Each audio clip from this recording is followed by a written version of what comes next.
mas também a gente pode entender que, para Belém, as mudanças não foram tão significativas assim. Então, isso é um trabalho de educação patrimonial. Nós temos outro, por exemplo, com a chegada dos japoneses ao Brasil.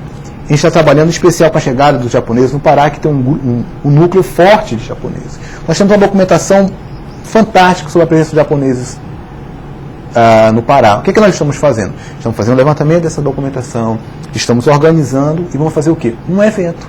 Um evento trazendo os japoneses, trazendo as arquiteturas e trazendo as memórias através dos documentos.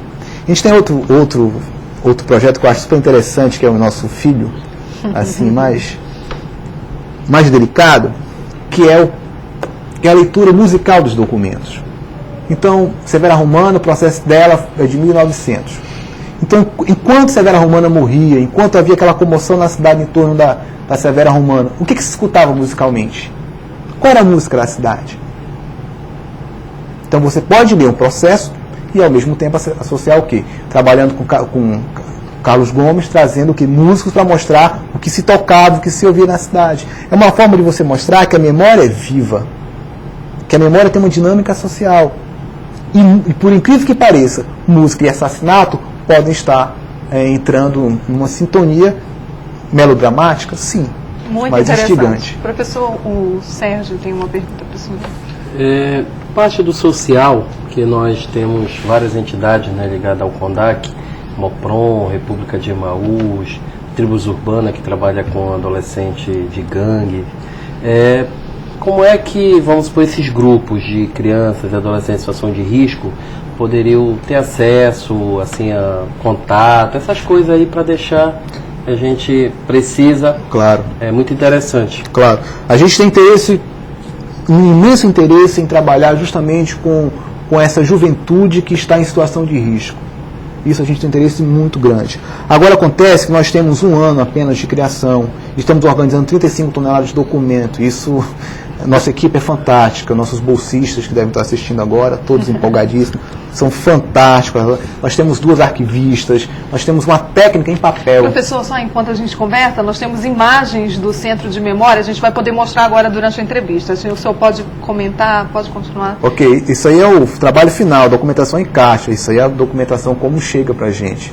Então a gente tem que organizar isso tudo. Mas voltando à tua pergunta, Sérgio, a gente tem interesse muito grande em fazer essas visitas. Vocês podem entrar em contato com a gente pode marcar uma visita e estabelecer uma estratégia.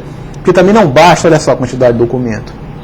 Não basta chegar com um documento para ler para os jovens. A gente tem que pegar documentos que sejam interessantes para eles, que eles possam se ver. Porque o que é o passado? O passado é um espelho. O passado não existe, na verdade é uma invenção do presente. O passado é uma forma que o presente encontra de se enxergar. Então a gente tem que levar documentos que tenham a ver com o presente desses jovens. Por isso que o processo tem que ser bem orquestrado, bem organizado.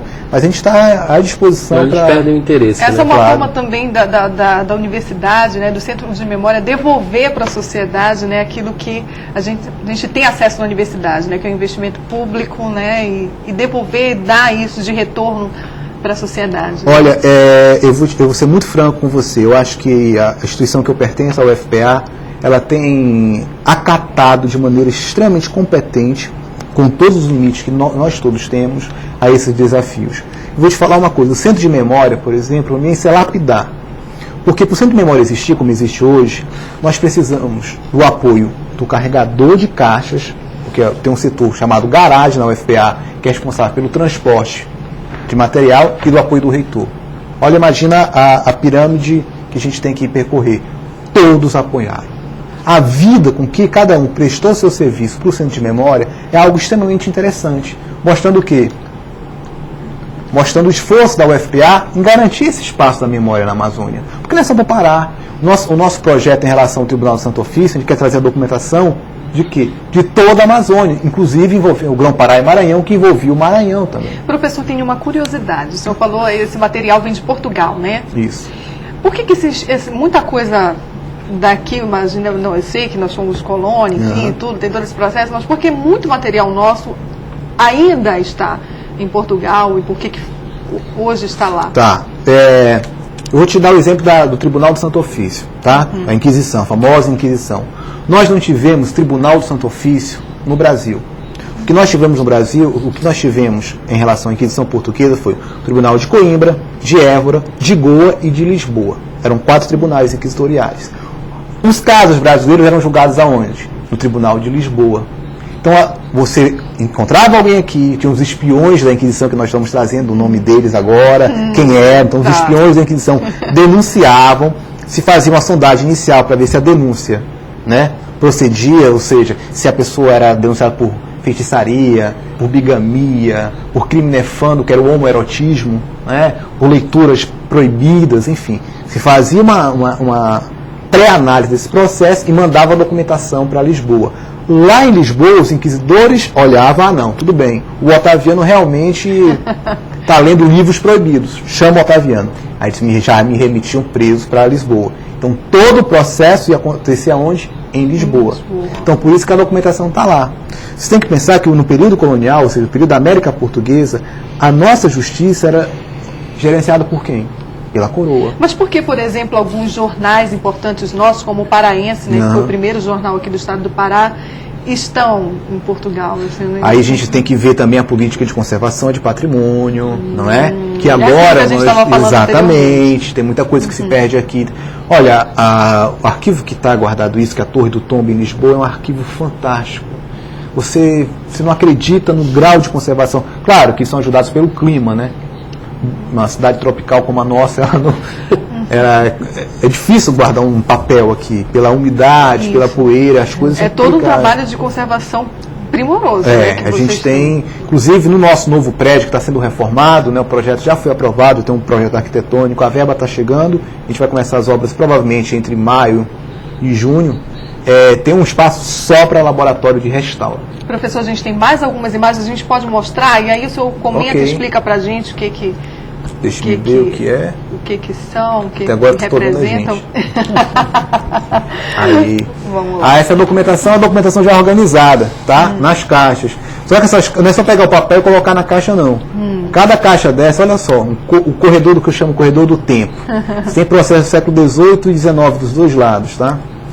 A gente pega o documento, faz a higienização e coloca ele por série, subsérie, processo e período. Quantas pessoas compõem essa equipe? Somos hoje 11 bolsistas, todos bolsistas de história,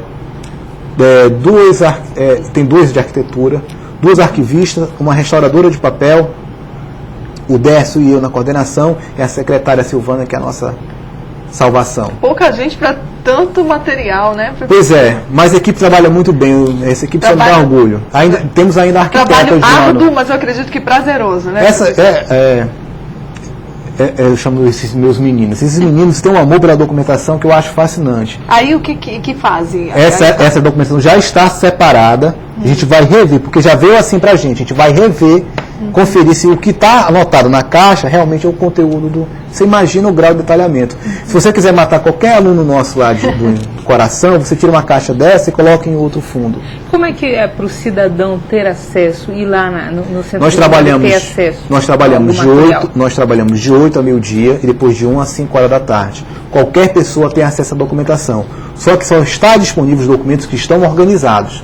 Os documentos que estão em fase de organização, nós não... Mas a consulta no local. Professor, desculpa. Olha só, essa imagem é fundamental. É assim que nós pegamos o documento. É assim. É assim que nós não queremos que os documentos... Isso aí é cupim e broca no papel. Meu Deus. É assim que nós não queremos que os documentos... Não. Parece, né? Quem sabe, né? Uma obra de arte do tempo, né? Pode ser.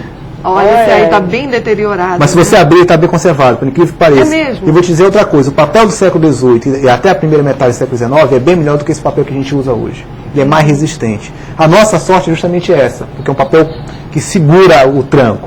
Mas, obviamente, a gente tem documentos em risco. Nós estamos fazendo esse levantamento agora, porque a gente não pode disponibilizar um documento em risco. Esse documento que você viu agora, que parece um rio, eu não posso disponibilizar para consulta. Então a gente só disponibiliza lá os documentos que estão organizados, higienizados, né? A equipe toda trabalha de luva, de máscara. Você imagina 200 anos de fungo, né? O ambiente não... Mas nós temos uma sala só para pesquisador, climatizada, tá? Não tem...